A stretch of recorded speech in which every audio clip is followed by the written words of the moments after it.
and then videotape everybody. I'm gonna try to get my face too. Okay. Hello everybody, my name is Joe Scott, as some of you may know, some may not.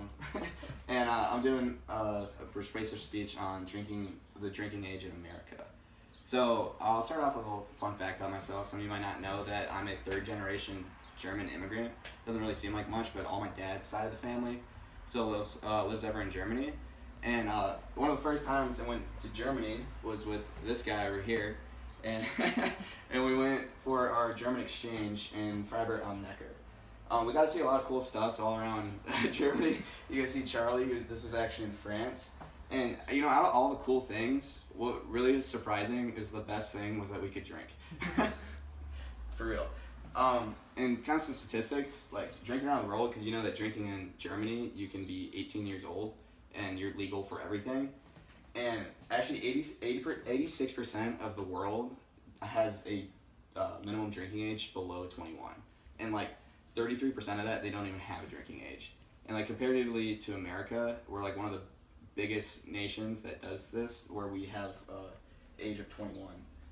And I'll start off with something that's really prevalent in America, and that's our college life. So when you come into college, you're young, and every time, like now that we're getting older, you see the freshmen coming in, and you just think of how immature that is. And if you start thinking about it, it's because a lot of us don't know like how to drink and what to do once you get into college. It's just kind of a whole new experience. You meet a lot of new people, and you're pretty immature about drinking. When we were over in Germany, none of the students, everybody over there took drinking like it was just a casual pastime. It wasn't that big of a deal to be drinking. And when we come to college, it's like this crazy fiend that actually kind of ruins some kids' academic careers. So I'll go to the history of drinking in America. We've all heard, we took history class, the prohibition back in the 1920s, which lasted to about 1933, where all alcohol was banned in America. And then you've heard all the stories of gangsters, all the violence that broke out during that time.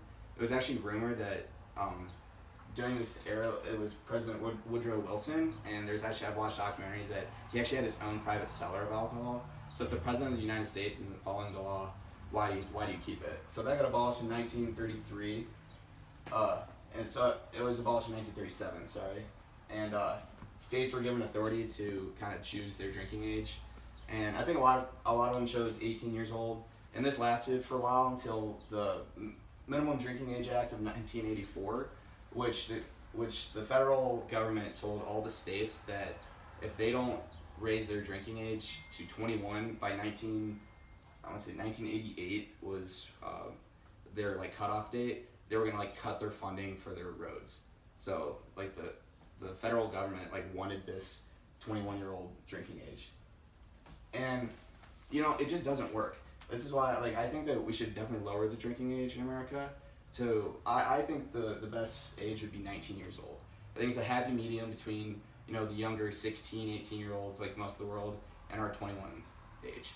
When you're 19, you come into college, you already have some experience being out of high school, away from your parents perhaps, and you're legal to do anything else in the country, except rent a car, but who really needs to do that? And then yeah. So there was an article that I read by Dr. Eng. He went to Indiana University. He was a professor there, and he decided to write an article completely fact-based.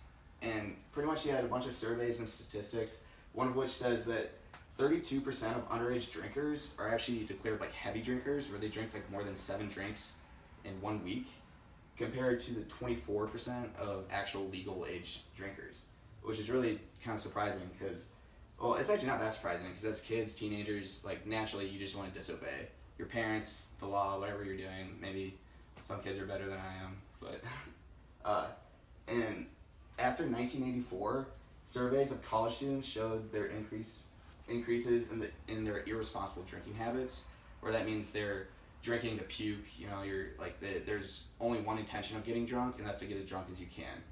And that's funny because 1984 is when that law got passed to raise the drinking age.